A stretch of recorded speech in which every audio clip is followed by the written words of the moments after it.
Mahilig ka bang magsuot ng bracelet na merong kahulugan? Ito panoorin mo, baka makatulong sa'yo. Nung una hindi ako naniniwala sa ganito, kaso nasubukan ko kasi at epektibo. Kung marami naiinggit sa'yo, subukan mo tong Talaghay bracelet. Ang bisa ng Talaghay bracelet, binablock niya yung evil eye, lahat ng masamang dasal sa'yo dahil sa inggit hindi e-epekto. Kung wala naman naiinggit sa'yo pero pakiramdam mo minamalas ka, pwede mong subukan yung Kandili bracelet. Pampaswerte to. Ito yung version 1 ng Kandili bracelet. Ito naman yung version 2. Kaya nang bahala mga kabayan ko nung trip nyo dyan. Pampaswerte to. Version 1, version 2. Kung wala namang naiinggit sa'yo, kung swerte ka naman pero hindi maganda ang kalusugan, meron ka nararamdaman mapa-spiritual o physical na karamdaman, ito magandang subukan mo. Ito mga kabayan, Gunita bracelet, available sa dalawang kulay, color brown and color black. Lahat ng ito ay makikita sa shop ng Likha Merchandise, search na lang. Ang kwentong ito ay hango sa totoong buhay. Mula ito sa isa nating kabayan na itago na lang natin sa pangalang Ian. Taong 1996, probinsya ng Rizal. Ano Ian, sasama ka ba sa amin papunta sa Atimonan? Ang layo kasi nun pare. Isa pa, walang kasama ang tatay ko. Saka alam mo naman 'di ba? Abala sa mga gawain dito sa taniman eh. O sige, ikaw ang bahala ah. Pupuntahan pa naman namin yung lumang simbahan dun. Ang sabi kasi nila, yung paring nangangasiwa sa lugar, may alam daw tungkol sa mga anting-anting eh. Di ba yun ang hilig mo? Pasensya na, hindi ko kasi alam kung papayagan ako ni tatay eh. Pero susubukan ko na lang magpaalam. Kailan ba ang alis nyo? Sa susunod na linggo pa naman. Sigurado namang papayag si Mang Temyo eh. Naalala mo ba nung nagpunta tayo sa Banahaw? Eh di ba, siya pa nga yung nagsabi sa'yo na sumama na lang? Oo nga pare, nandun na tayo eh. Pero ibang kaso naman kasi yun. Inutusan niya akong kumuha ng banal na tubig sa kinabuhayan eh. Eh parang mapuputol pa nga yung paa ko sa haba ng nilakad natin eh. Ayoko nang umulit dun ah. Pag-uusap ng magkaibigang si Ian at Naldo. Nasa edad 20 itong si Ian ng mga panong iyon. Kinailigan ng binata ang mga bagay na may kinalaman sa lihim na karunungan. Ang kanyang ama na itago na lang natin sa pangalang Mang Temyo. Kilalang antingero sa lugar at taon-taon. Nagdadaos ito ng pagsubok sa kanilang baryo o yung pagsukat ng bisa at kakayahan ng mga agimat. Sila-sila lang ng mga kaibigan nito ang nagsusubukan. Dumadayo pa mula sa iba't ibang probinsya ang mga ito para lang malaman kung gumana ang kanilang debosyon at pagpapakain ng dasal sa mga inalagaang gamit. Nagsimulang magkaroon ng hilig si Naldo sa mga gamit sa edad na 15. Nagsimula ito sa mga gamit na tulad ng medalyon ng San Benito at mga buhay na salita. Sa paglipas ng mga taon, lalong lumalim ang kaalaman ng binata hanggang sa nagawa nitong makumpleto ang debosyon sa mga pangalan ng Sator at iba pang mataas na uri ng kaalaman. Ngunit isang aral ang talagang nakapagpapukaw ng kuryosidad ni Ian. Ito ay ang karunungan tungkol sa selyo ni Solomon. Matagal na naghanap ang binata ng mga sagot sa kanyang tanong kung totoo ba ang selyo at kung ano ba ang kaya nitong gawin. Maraming tao ang napagtanungan ng binata, ngunit wala sa mga ito ang talagang nakatukoy ng totoong kahulugan ng bawat selyo. Alam ng karamihan ang tungkol sa mga ito, ngunit walang nakakaalam ng kahulugan at kung saan ito ginagamit. Kinagabihan, nagpaalam ang binata sa ama na sasama kay Naldo sa Atimonan. Nagulat si Ian dahil walang pagdadalawang isip na pumayag ang ama. O sige, sumama ka. Kaysa naman sayangin mo ang oras mo sa pagtatanong sa mga taong nagdudunong-dunungan. Ikaw na mismo ang tumuklas.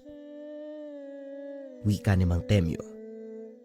Ang totoo niyan tay, umaasa talaga ako na may alam yung taong tinutukoy ni Naldo eh. Sana lang hindi masayang yung pagpunta ko sa lugar. Wika ni Ian. Teka, sino ba ang pupunta nila Naldo sa Atimonan? Saka kailan pa nahilig si Naldo sa mga agimat? Tanong ni Mang Temyo. Hindi ko rin po alam tay, pero medyo nag-aalangan nga ako. Wala naman siguro masama kung susubukan, di ba? Tugon ni Ian. Kinabukasan maagang nagpunta si Naldo upang kulitin si Ian. Kasalukuyan itong nagdadamo sa kanilang gulayan. Abala ang binata dahil gusto niyang tapusin ang lahat ng trabaho bago sumama sa kaibigan. Ano iyan? Pinayagan ka ba ni Mang Temyo? Tanong ng kaibigan. Doon nga din ako nagtataka eh. Kasi hindi man lang nagdalawang isip si tatay na pumayag.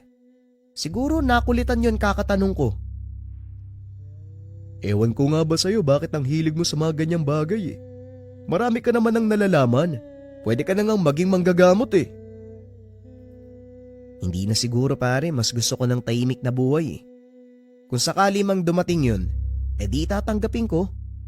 Pero hanggat wala pa, mas gugustuhin ko munang mamuhay ng malaya. Yung wala masyadong inaalala. Tulungan mo na lang kaya ako magdamo nang matapos ko na to. Ang dami mong sinasabi dyan eh. Wika ni Ian. Matapos ang gawain ay sumunod pa ito ng tahanan ng binata upang tumambay.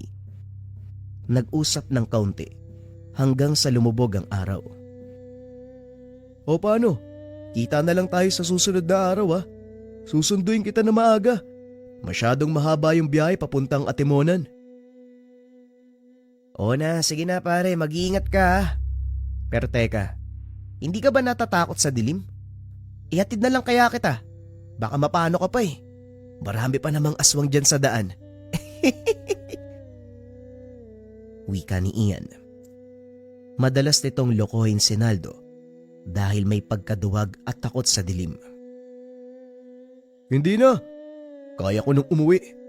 Sige na pare, kita na lang tayo. Nananakot ka pa eh. Nang sumunod na araw maagang nagising ang binata. Nag-ayos ng mga kagamitan. Inantay ang pagdating ng kaibigan. Mag-agahan ka muna. Paniguradong mahaba ang biyahe nyo. Wika ni Mang Temyo. Hindi na po tay. May baon daw po kaming pagkain para sa daan. At isa pa, may dala naman po akong nilagang saging eh. Mukhang hindi ka na makapag-antay. Basta, ang sasabihin ko lang sa'yo, mag-iingat ka. Dahil kilala ang lugar na pupuntahan yung pugad ng mga taong may kaalaman sa itim na salamangka. Partikular ang isang baryo doon. Huwag na huwag kayong papasok sa bahay ng mga taong hindi mo kilala. O kahit tumanggap ng pagkain na mula sa kanila, malinaw ba? Wika ni Mang Temyo. Bakit po tay? Nakapunta na rin po ba kayo ng Atimonan? Oo anak. Ilang beses ako nagpabalik-balik sa lugar na yon. Dahil kilala din ang mga ilog at kagubatan nila bilang kanlungan ng mga mutya. Pero hindi naman lahat ng tao doon may kaalaman sa lihim na karunungan. Gaya ng sinabi ko, mag-iingat ka lang. Dahil hindi mo alam ang maaaring gawin ng mga tao. Lalo pa kung malalaman nilang may tangan kang mga medalyon. Pagpapaliwanag ni Mang Temyo. Dagdag pa nito. Minsan na din siyang nakipagsubukan ng kaalaman sa mga tao roon. Pinagsisihan nito ang pagpatol sa hamon dahil kamuntikan ng mamatay ang ilan sa kanyang mga kasamahan. Maya-maya lang dumating na ang sasakyan nila Naldo. Daanan din kasi palabas ng baryo ang bahay nila Ian, kaya madali lang ang pagsundo sa kanya. Halika na pare, tatanghaliin na tayo eh. Mang Temyo, magandang umaga po sa inyo. Sigaw ni Naldo mula sa loob ng sasakyan. Tay, mauna na po ako ha.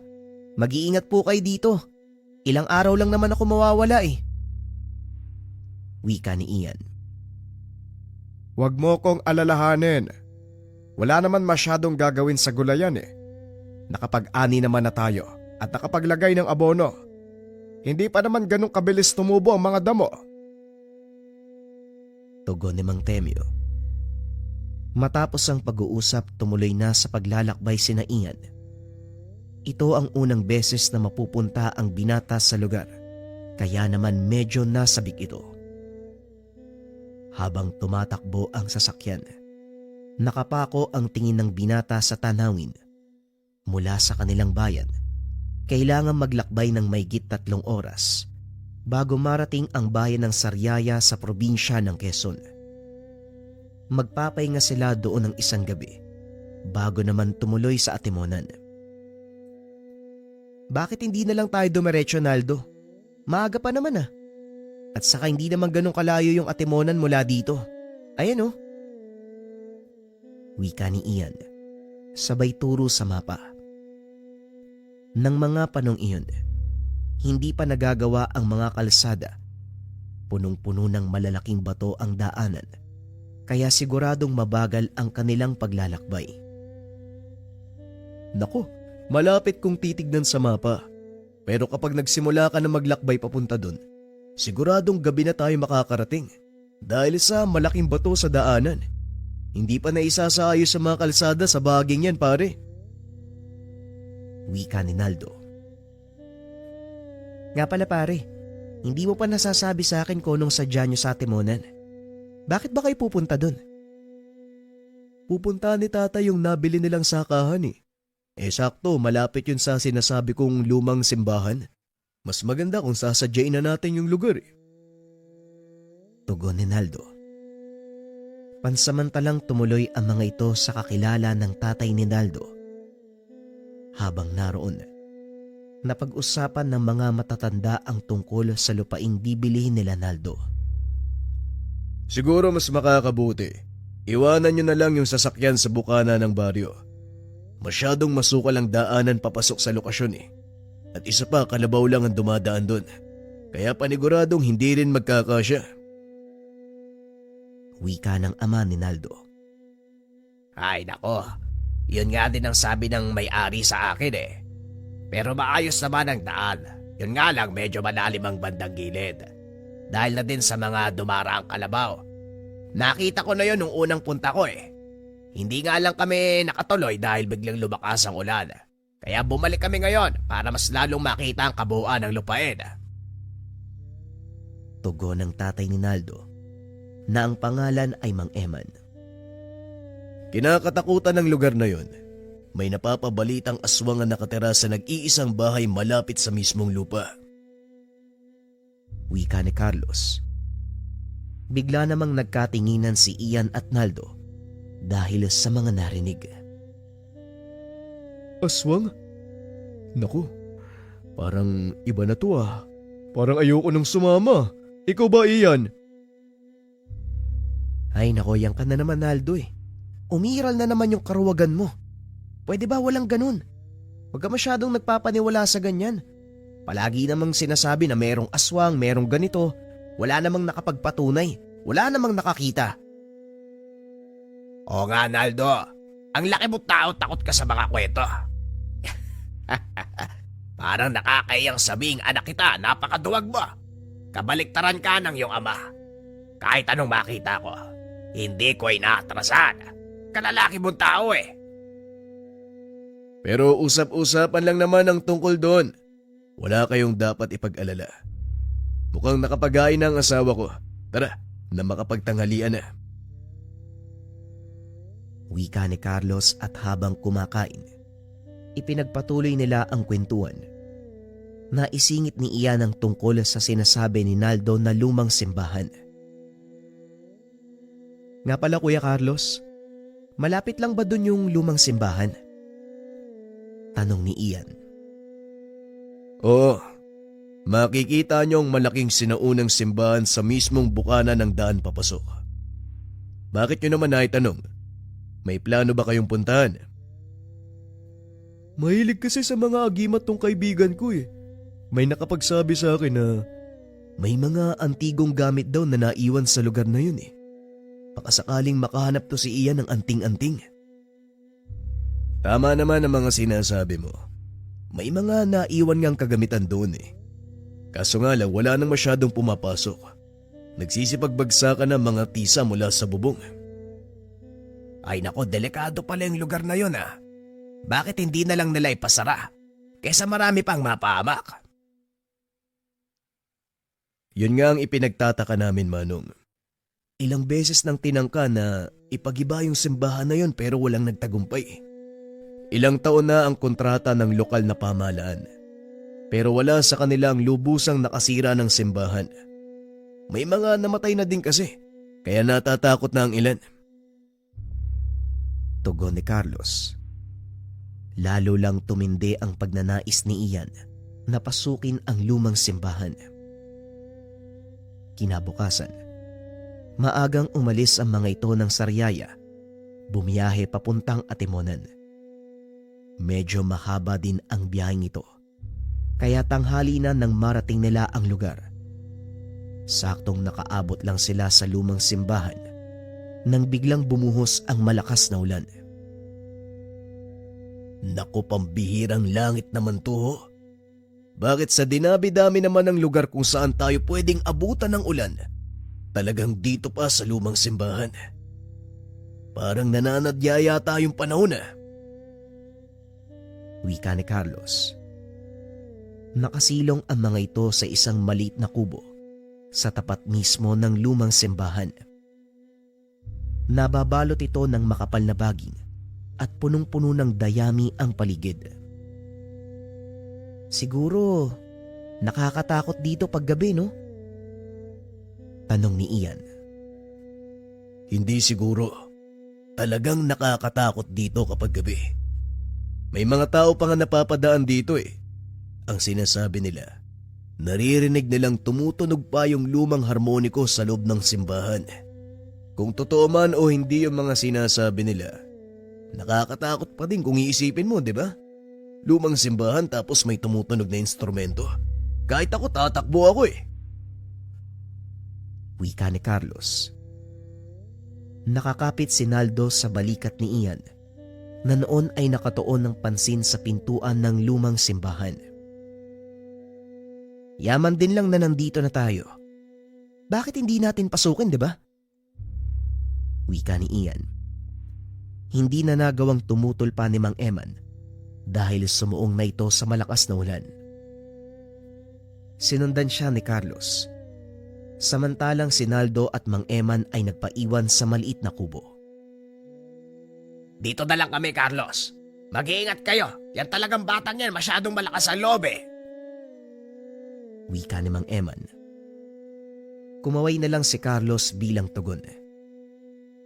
Naglakad ang binata papalapit sa malaking pintuan.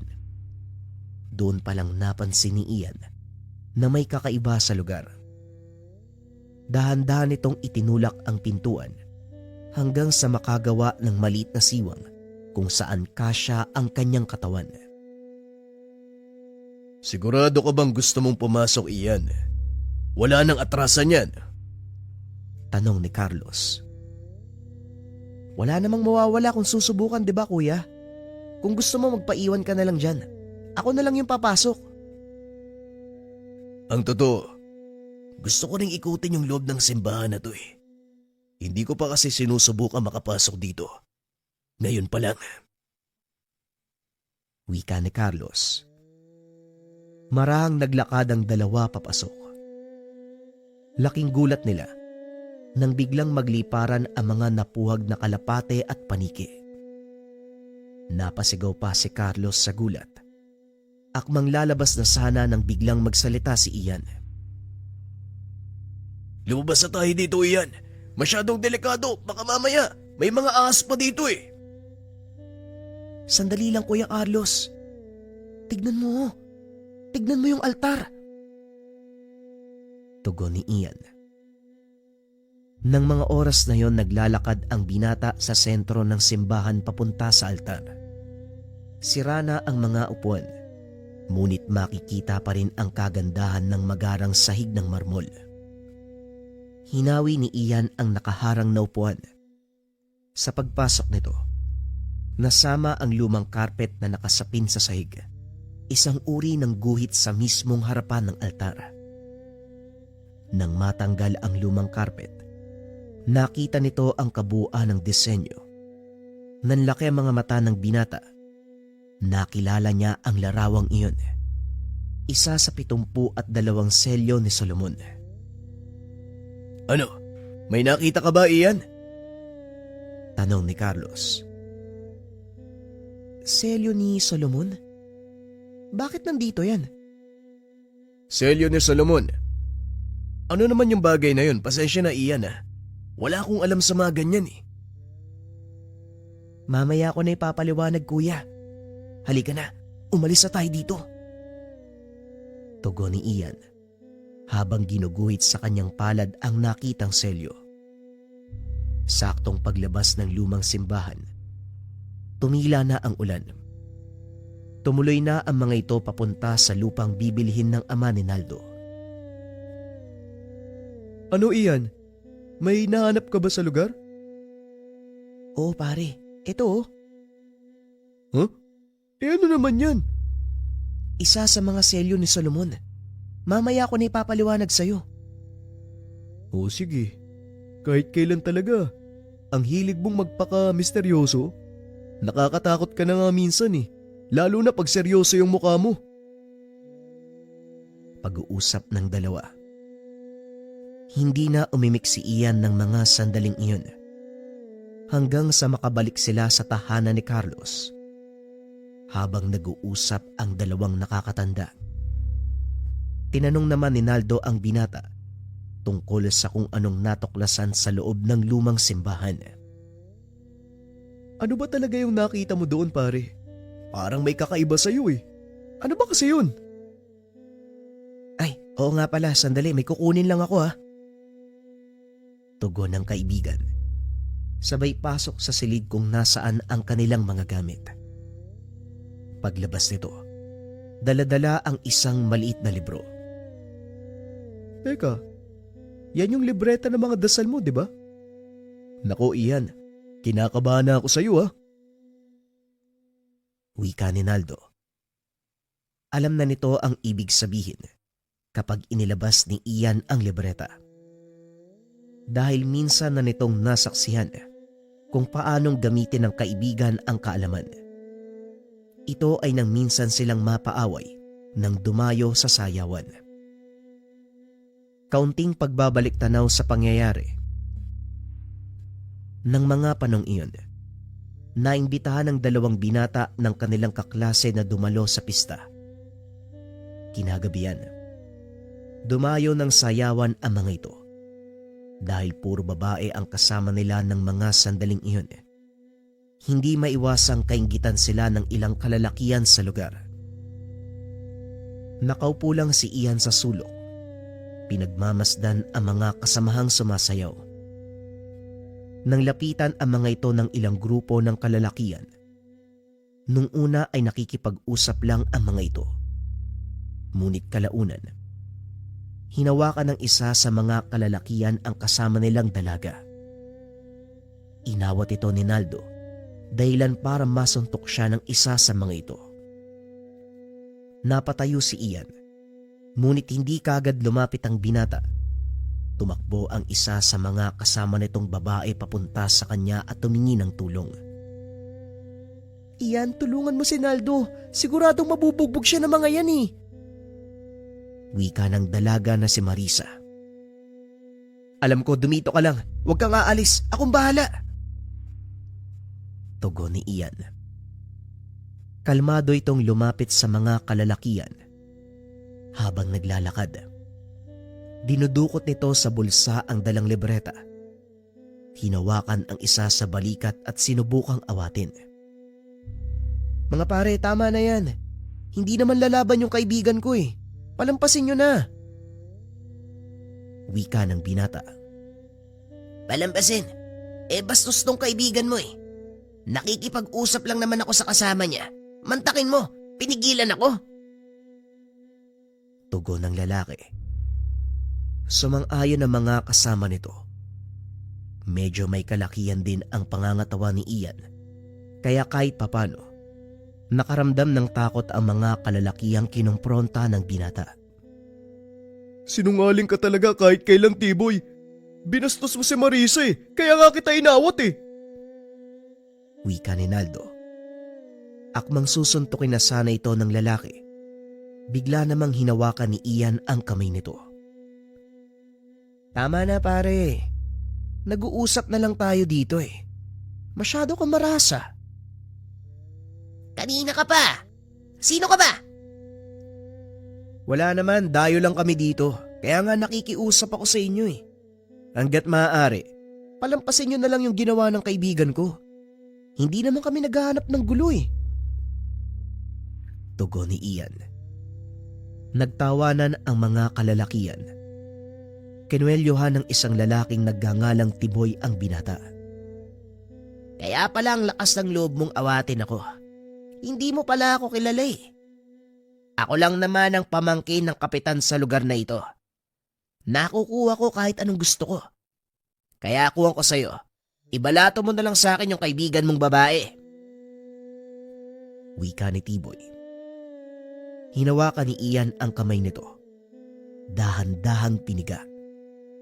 Hanggang sa mapasigaw sa sakit at unti-unting napapaluhod.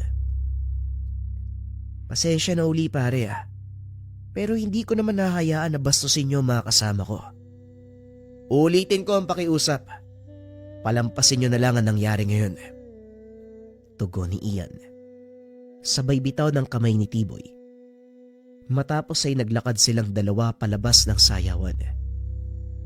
Nagpahinga ang mga ito sandali upang kumustahin ang kalagayan ng kasamang babae. Nang pauwi na sila, saka naman dumating ang grupo ni Tiboy. Nang mga sandaling iyon, hawak pa rin ni Ian ang kanyang libreta. Alam ng binata na nasa panganib sila, kaya naman binuklat niya ito. Ian, anong gagawin mo? Uy pare, kalmahan mo lang baka mapatay mo yung mga yan. Wika ni Naldo. Huwag kang mag-alala. Tuturuan ko lang sila kung paanong magpakumbaba. Wika ni Ian. Sabay usan ng dasal mula sa kanyang libreta. Inihip ito sa magkabilang kamao. Naglakad si Ian papunta sa grupo ng mga kalaban. Saktong nakalapit ang binata. Inundayan ito ng taga ni Tiboy. Sinalo ni Ian ang itak gamit ang kanyang palad. Nakapikit pa ang mga mata nito habang may kung anong paulit-ulit na binubulong. Dahan-dahang binitawan ni Tiboy ang itak. Sinapo ang magkabilang tenga. Namimilipit na ito sa sakit mula sa hindi nakikitang atake ng binata. Lumabas na din ang dugo sa ilong at tenga nito hanggang sa maglupasay at kalaunan ay nawalan ng malay. Nagsipagtakbuhan na ang mga kasama nito dahil sa takot. Ngunit hindi na hinayaang makalayo ni Ian ang mga ito dahil siguradong lalaganap ang nangyari sa oras na makatakas ang mga kalalakian. Isang malakas na tigalpo ang binitawan ng binata sa apat pang kalalakian, dahilan para mawalan ng malay ang mga ito. Matapos mag-usal ay isinara nito ang libreta, muling ibinalik sa bulsa. Umalis na tayo dito bago pa magkamalay ang mga yan. Wika ni Ian. Hindi makapagsalita ang mga kasama ng mga oras na yun. Walang alam ang mga ito kung ano ang ginawa ng binata, maliban na lamang kay Naldo. Pinakiusapan ni Ian ang mga kasamahan na huwag ipagsabi ang nangyari para din sa kanilang kaligtasan.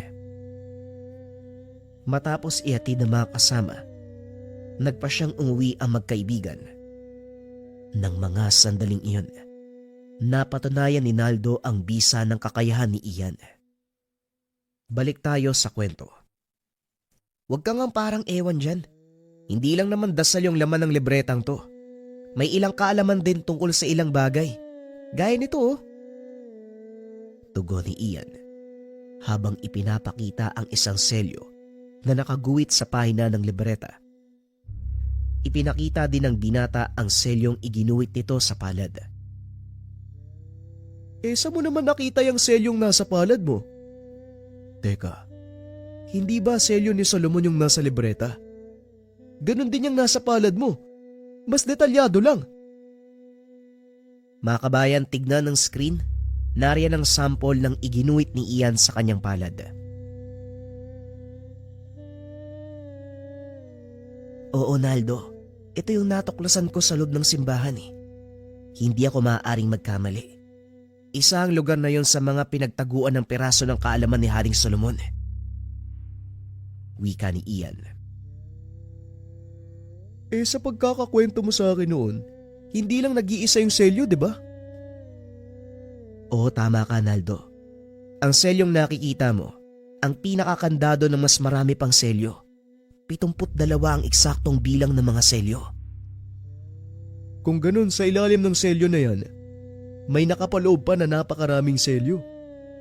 Teka, hindi ko naman maunawaan yung sinasabi mo eh.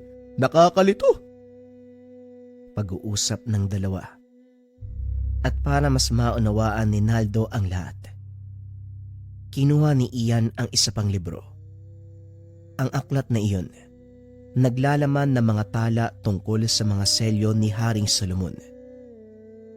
Ipinaliwanag ng binata ang lahat sa kaibigan. Ang kasulatang ito, tinatawag din sa Ingles na Lesser Key of Solomon. Hindi ko alam yung eksaktong dahilan kung bakit tinawag yan sa ganung pangalan eh.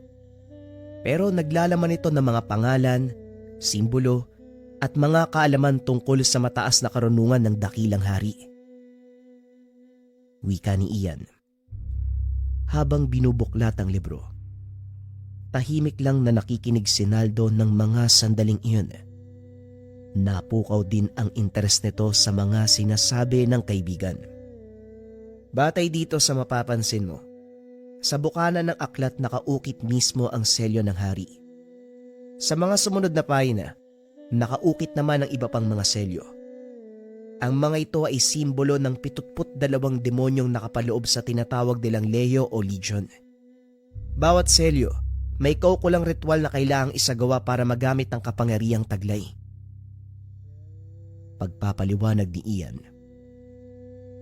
Ibig sabihin, nakita mo na yung hinahanap mo? Sana nga nandito lang sa lugar na itong kasagutan sa mga tanong ko, Naldo. Teka, kailan ba tayo uuwi? Naku, sa takbo ng panahon. Mukhang sa susunod na araw pa tayo makakababa. Bakit mo naman naitanong? Wala naman. Bala ko kasing balikan yung lumang simbahan eh. Baka sakaling makahanap pa ako ng kasagutan doon. Kulang yung kaalaman kong nandito sa aklat eh. Matanong nga kita, Ian. Ano ba talaga yung dahilan? Bakit parang napakalaki ng interes mo sa selyo ni Solomon? May mapapala ka ba dito? Yayaman ka ba? Kasi kilala kita eh. Hindi ka mag-aaksaya ng panahon sa mga walang kwentang bagay. Pwede mong makamit ang lahat ng gusto mo sa oras na maunawaan mo ang lahat ng tungkol sa kalamang ito, Naldo. Kayamanan, kasikatan, kapangyarihan, pero hindi yun yung pakay ko eh. Yun naman pala eh. Kung gano'n anong dahilan mo? Kung hindi ka yayaman o kung hindi ka sisikat, anong gusto mo? Kaalaman, Naldo. Ito ang pinakamahalagang aral na taglay ng selyo ni Solomon. Kaya nga tinagurian yan eh. Pinakamatalinong hari sa kasaysayan. Katalinuhan. Iyan. Matalino ka na pagdating sa mga ganitong bagay. Halos lahat nalalaman mo pagdating sa mga agimat. Bakit mo hahangaring maging mas matalino pa? Tanong ni Naldo.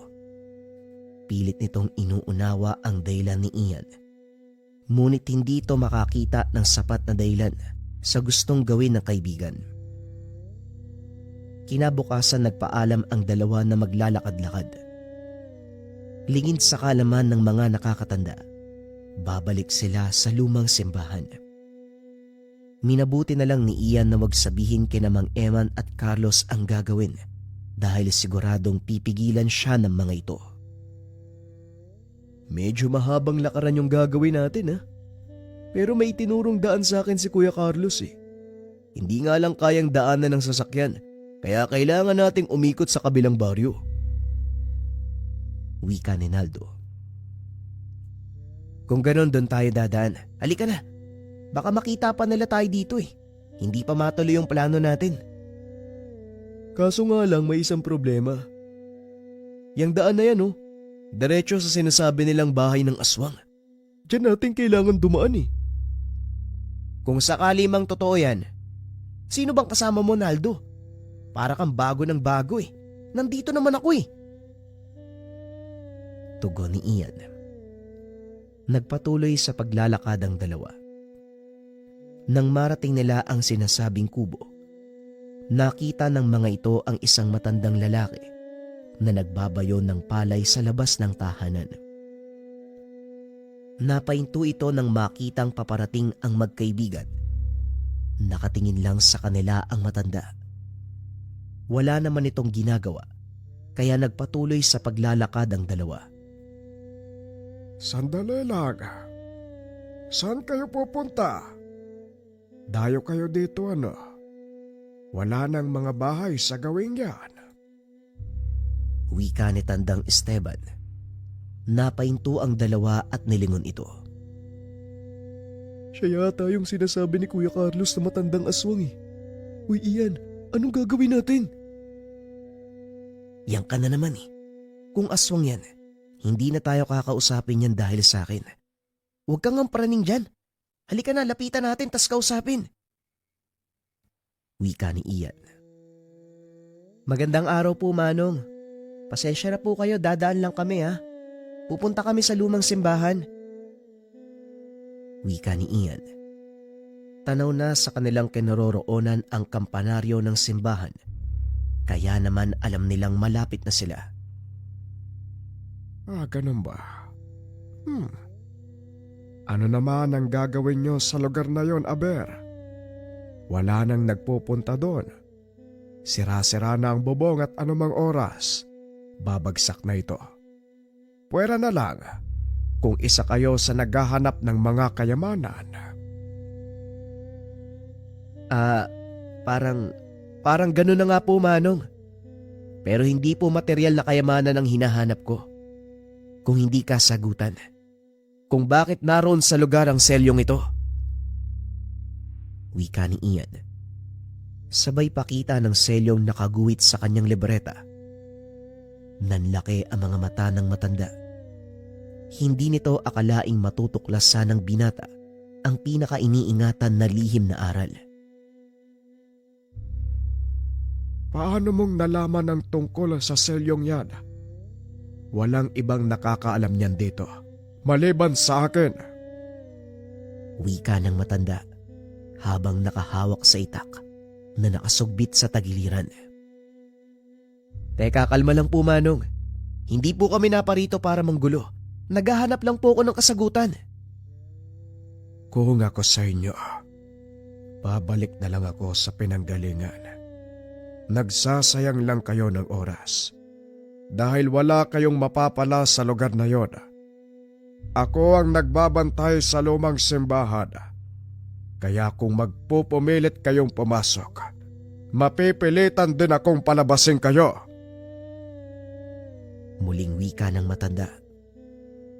Nang mga sandaling iyon, pinili ni Ian na iwasan ang anumang komprontasyon. Minabuti nitong umalis na lang sa lugar. Kaso nga lang, akmang tatalikod na ang binata, bigla naman itong tinawag ng matanda. Sandali lang. Ngayon ko lang napagtanto. Kung kayamanan ang hinahanap mo, hindi selyo ang ipapakita mo sa akin. Kung hindi ang mapang nakapaloob dito, sabihin mo sa akin ang totoo. Ano ang pakay mo?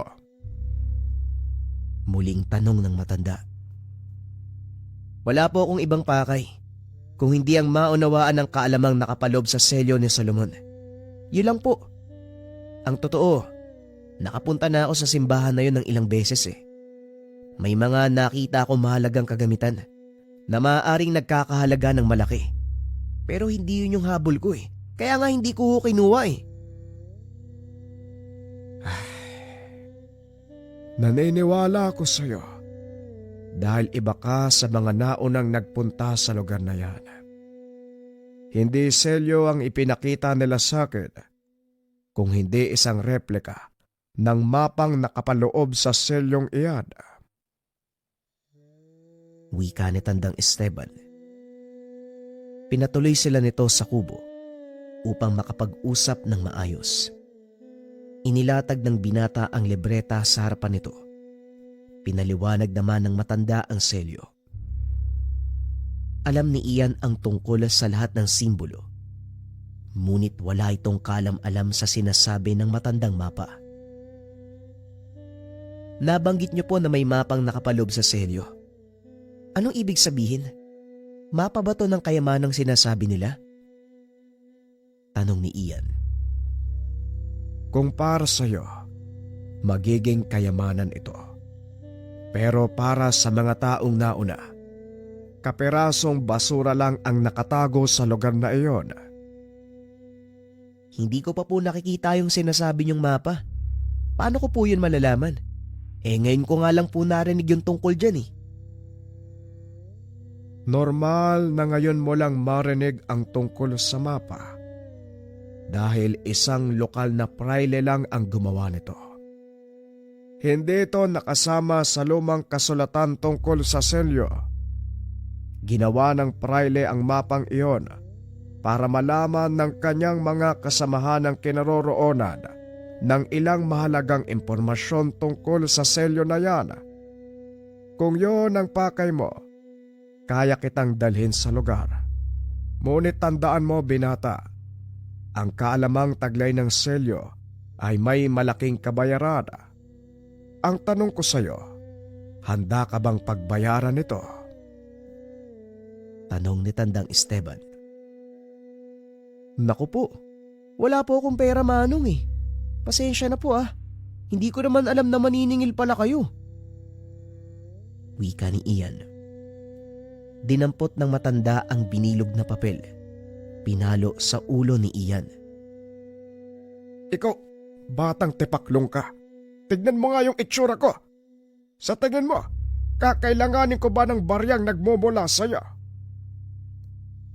Saka pa lamang napagtanto ni Ian. Punong-puno ng gintong palamuti ang leeg ng matanda. Meron din siyang naglalakihang kwintas. Mamahaling bato ang nakasabit sa kanya. Pasensya na po kayo. Kung nagkamali po ako ng pagkakaintindi, ano po bang ibig niyong sabihin, Manong? Tanong ni Ian. Nang mga oras na yon ay nakatulog si Naldo dahil sa pagod. Kaya silang dalawa lang ng matanda ang naiwang nag-uusap. Malaki ang maaaring kabayaran, binata. Hindi ko alam kung ano ang sisingilin nila sa'yo. Pero sa oras na ungkatin mo ang sekretong ito, tuluyang magbabago ang takbo ng buhay mo. Ngayon kung handa ka na sa mga gusto mong mangyari, gisingin mo na ang kaibigan mo. Tumuloy na tayo. Wika ni Tandang Esteban. Dali-daling ginising ni Ian ng kaibigan at nagpatuloy sa paglalakad. Sa pagkakataong iyon, kasama nila ang matanda. Manong, kanina pa tayo nag-uusap ah. Hindi pa ako nakakapagpakilala. Pasensya na po kayo ah. Ako po pala si Ian. Yung kasama ko naman po si Naldo. Esteban naman ang pangalan ko. Pwede mo kong tawaging Tandang Esteban. Kung ano man ang gusto nyo, wala akong pake. Tugon ng matanda. Maya-maya pa ay nakarating sila sa lumang simbahan. Tuloy-tuloy na pumasok ang mga ito at pinuntahan ng selyo. Paano natin makikita yung mapa? Tanong ni Ian. Isa-isa mong baliktarin ang mga tisang gawa sa marmol. Huwag mong aalisin sa pwesto. Kung saan mo sila nakuha, doon mo rin ibabalik. Wika ni Tandang Esteban. Sinunod ni Ian ang sinabi nito hanggang sa maubos niyang baliktarin ang mga tisang marmol. Tumambad sa binata ang markadong mapa ng simbahan. Sinundan nila ang mga palatandaan.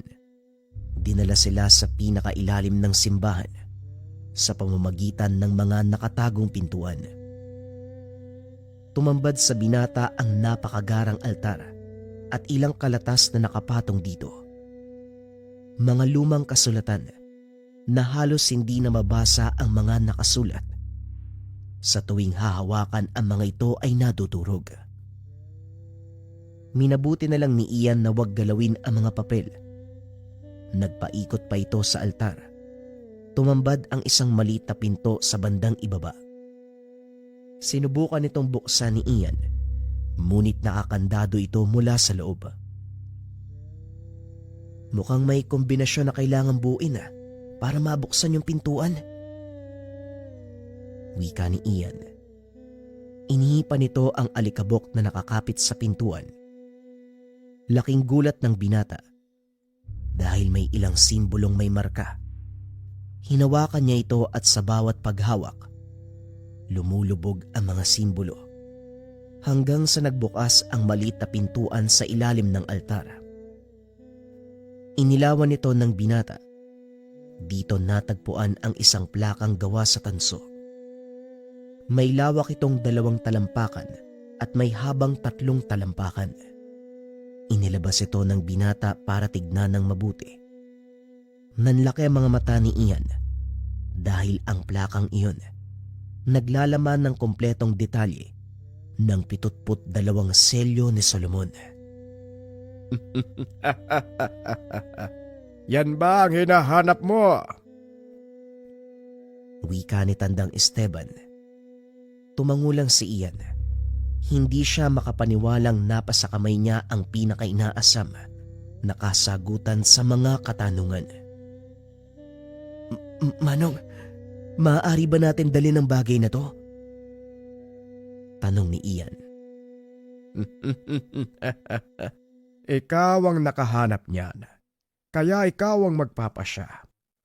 Hanggat kaya mong pangatawanan ng kaakibat na responsibilidad ng pagpapalabas ng bagay na yan, walang magiging problema. Tugon ni Tandang Esteban. Nang buhatin ito ni Ian, biglang nadulas ang plaka sa kanyang kamay at nabasag. Nang tignan mabuti ng binata ang plaka, nakita niya, sinadyang hatiin sa ilang bahagi. Pinagdikit niya ito gamit ang pandikit na gawa sa bahay ng bubuyog.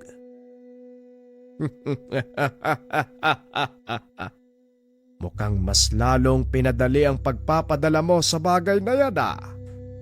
Halika na, mukhang babagsak na ang ulan. Wika ni Tandang Esteban. Pagdating ng mga ito sa tahanan ng matanda, kaagad nagpaalam sina Ian. Maraming salamat po sa tulong nyo, Tandang Esteban. Pasensya na po kayo Hindi po ako maaaring magtagal Hinahanap na po yata kami ng mga kasama namin. Wika ni Ian. Hindi ko na kayo pipigilan. O siya, bilisan niyo bago pa kayo abutan ng ulan. Wika ni Tandang Esteban. Nang makarating sila sa tahanan ni Carlos, naghahanda na ang mga ito para hanapin silang dalawa. Anak Dag, saan ba kayo nagpunta? Bakit ang tagal yung nakabalik?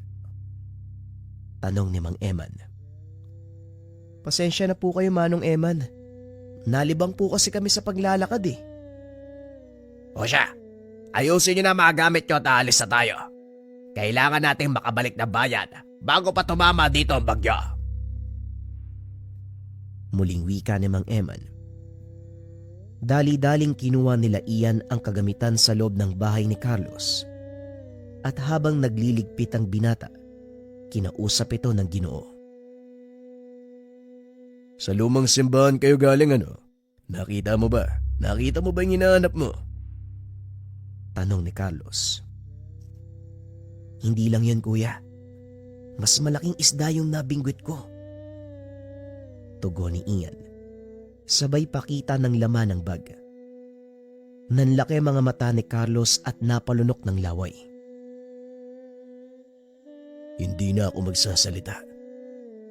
Alam mo naman siguro ang ginagawa mo, Ian. Mag-iingat kayo. Wika ni Carlos. Maraming salamat, kuya. Huwag kang mag-alala. Wala naman akong gagawing kalokohan eh. Pag-aaralan ko lang yung mga selyo. Tugon ni Ian. Tumango lang si Carlos. Hinatid ang binata sa kanilang sasakyan.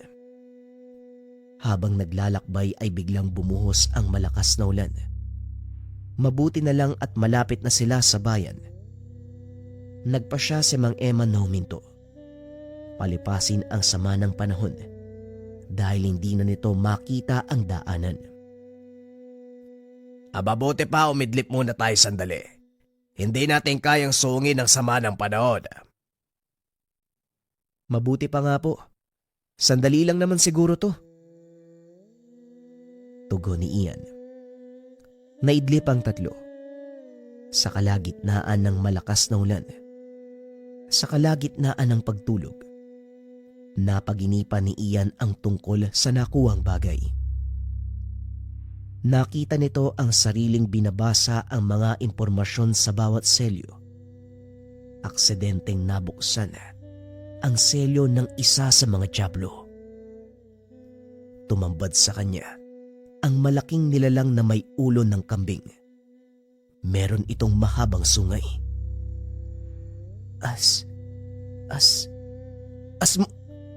Bago pa man mabanggit ang pangalan ng dyablo, ginising na ito ni Naldo.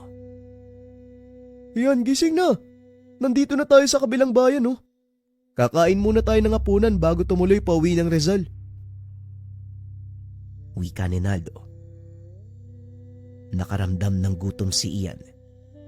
Kaya mabilis itong bumaba ng sasakyan at sumunod kay Mang Eman. Tuloy-tuloy lang sa pagkain ng binata. Napansin naman ni Naldo ang kakaibang kilos nito. Ian, bakit parang tulala ka? Anong nasa isip mo? Wala naman pare. Nagugutom na kasi ako eh.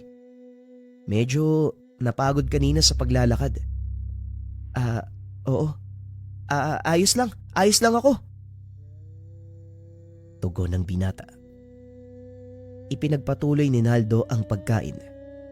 Dahil alam nito, hindi naman magsasabi sa kanya si Ian kung ano man ang nangyayari. Matapos kumain, saktong humupa na ang ulan.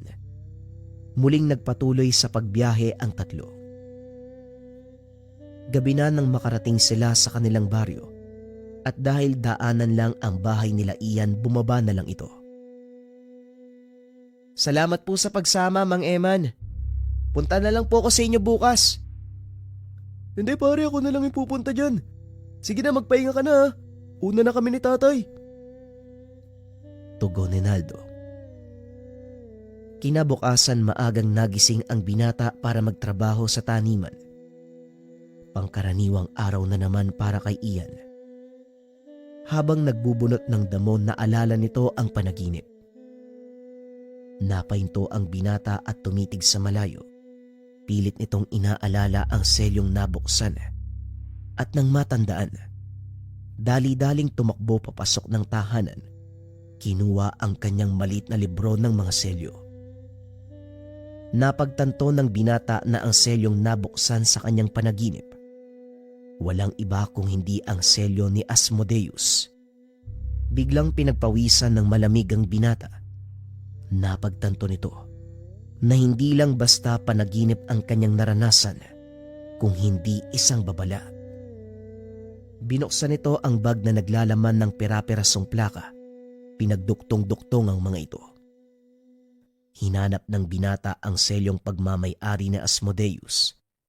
Binasa ang kahulugan, maging ang mga impormasyon tungkol sa diablong nakaselyo. Pumasok ng silid si Mang Temyo. Nakita ang ginagawa ng anak at dali-dali itong pinigilan. Iyan, itigil mo yan. Hindi dapat binubuo ang plakang yan. Wika ni Mang Temyo. Tay, buo na po to ng matagpuan namin eh. Nabasag lang po to ng madulas sa kamay ko. Tugon ni Ian. Sa tingin mo, mababasag ng basta-basta ang plakang gawa sa tanso? Mag-isip ka, Ian. Sinadyang basagin ang plakang yan upang walang sino man ang makatuklas ng lihim nito. At eto ka ngayon, pilit inuungkat ang ibinaon na aral. Wika ni Mang Temyo. Niligpit nito ang plaka. Kinuha sa pangalaga ni Ian. Tay, hindi ko pa napapag-aralan yung plaka eh. Pwede bang sa akin na muna? Hindi, Ian. Kapama ng dulot sa'yo ng plaka. Kaya mas mabuting ako na magtago nito. Wika ni Mang Temyo. Sabay labas ng bahay. Hindi na namilit pa ang binata dahil nakaramdam ito na parang may maling nangyayari sa kanya. Pagsapit ng hapon ay pumunta si Naldo.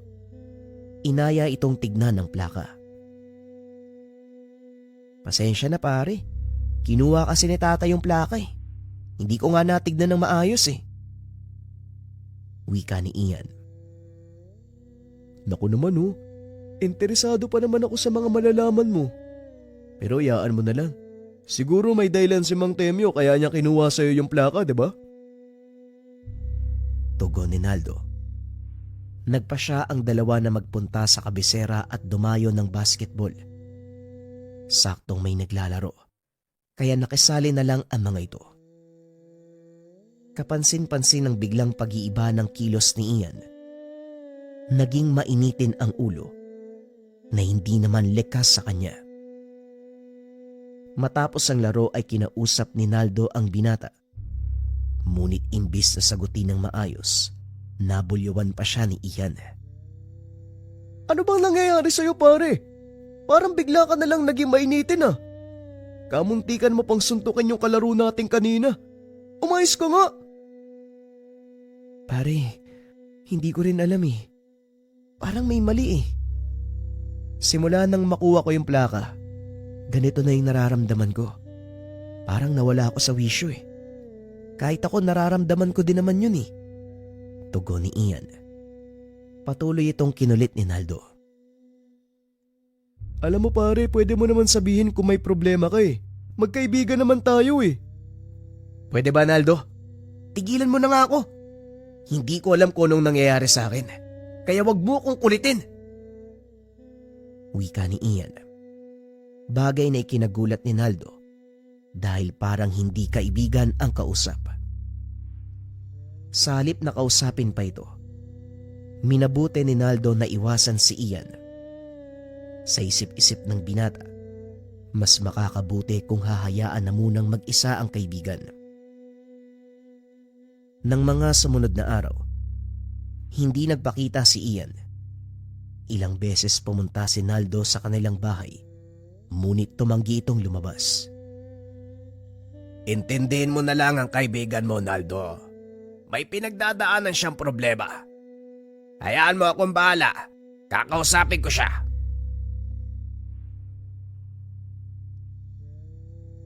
Abangan ang susunod na episode ng ating kwento mga kabayan. Maraming salamat. Mahilig ka bang magsuot ng bracelet na merong kahulugan? Ito panoorin mo, baka makatulong sa'yo. Nung una hindi ako naniniwala sa ganito kaso nasubukan ko kasi at epektibo. Kung marami naiinggit sa'yo, subukan mo tong Talaghay bracelet. Ang bisa ng Talaghay bracelet, binablock niya yung evil eye, lahat ng masamang dasal sa'yo dahil sa inggit hindi e-epekto. Kung wala naman naiinggit sa'yo pero pakiramdam mo minamalas ka, pwede mong subukan yung Kandili bracelet. Pampaswerte to. Ito yung version 1 ng Kandili bracelet. Ito naman yung version 2. Kaya nang bahala mga kabayan ko nung trip nyo dyan. Pampaswerte to, version 1, version 2. Kung wala namang naiinggit sa'yo, kung swerte ka naman pero hindi maganda ang kalusugan, meron ka nararamdaman mapa-spiritual o physical na karamdaman, ito magandang subukan mo. Ito mga kabayan, Gunita bracelet, available sa dalawang kulay, color brown and color black. Lahat ng ito ay makikita sa shop ng Likha Merchandise, search nyo na lang.